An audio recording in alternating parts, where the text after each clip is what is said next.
சர்வதேச கருத்தரங்குகள், விளையாட்டு நிகழ்ச்சிகள் தமிழகத்தில் நடைபெறும் போது அங்கு மதுபானம் விநியோகிக்கப்படுவதை மதுவிலக்கு மற்றும் ஆயத்தீர்வைத்துறை அதிகாரிகள் நேரடியாக கண்காணிக்க வேண்டும் என்ற ஒரு உத்தரவை பிறப்பித்திருக்கிறது சென்னை உயர்நீதிமன்றம். இது தொடர்பான கூடுதல் விவரங்களை எமது செய்தியாளர் சுரேஷிடம் கேட்கலாம்.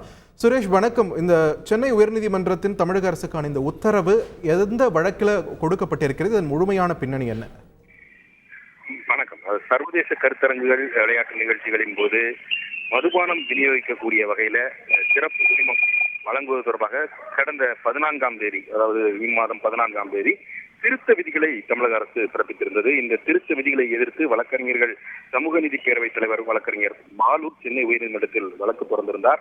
இந்த வழக்கு தலைமை நீதிபதி கங்கா பூர்வாலா, நீதிபதி பரத சக்கரவர்த்தி அடங்கிய அமர்வில் இன்றைக்கு விசாரணைக்கு வந்தது. அப்போது மனுதாரர் தரப்பில் ஆஜரான மூத்த வழக்கறிஞர் இந்த மதுபானத்தை இருப்பில் வைத்துக் கொள்ளவும், விநியோகிக்கவும், விற்பனை செய்வதற்கும் நிறுவனத்துக்கு மட்டும்தான் அதிகாரம் இருக்கிறது. இந்த விதிகளை பொறுத்த வரைக்கும் இவை சட்டமன்றத்தில் தாக்கல் செய்யப்படவில்லை என்பதால் இவற்றை செயல்படுத்த முடியாது என்று வாதிட்டார். அது மட்டுமல்லாமல் உரிமம் வழங்கும் முன் அந்த இடத்தை ஆய்வு செய்ய எந்த ஒரு வழிவகையும் இந்த விதிகளில் தெரிவிக்கப்படவில்லை என்றும், மதுவிலக்கு சட்டத்தை திருத்தாத வரையில் பொது இடத்தில் மதுபானம் விநியோகிப்பது என்பது குற்றம் என்றும் தனி நீதிபதி சிட்டி உத்தரவிட்டிருக்கிறார் என்பதும் சுட்டிக்காட்டினார். இந்த வாதங்களுக்கு பதிலளித்த தமிழக அரசின் தலைமை வழக்கறிஞர் சிறப்பு உரிமம் கோரி விண்ணப்பித்த பின் சம்பந்தப்பட்ட இடத்தை நேரில் ஆய்வு செய்து நிபந்தனைகளை பூர்த்தி செய்திருந்தால் மட்டுமே உரிமம் வழங்கப்படும் என்று தெரிவித்தார்.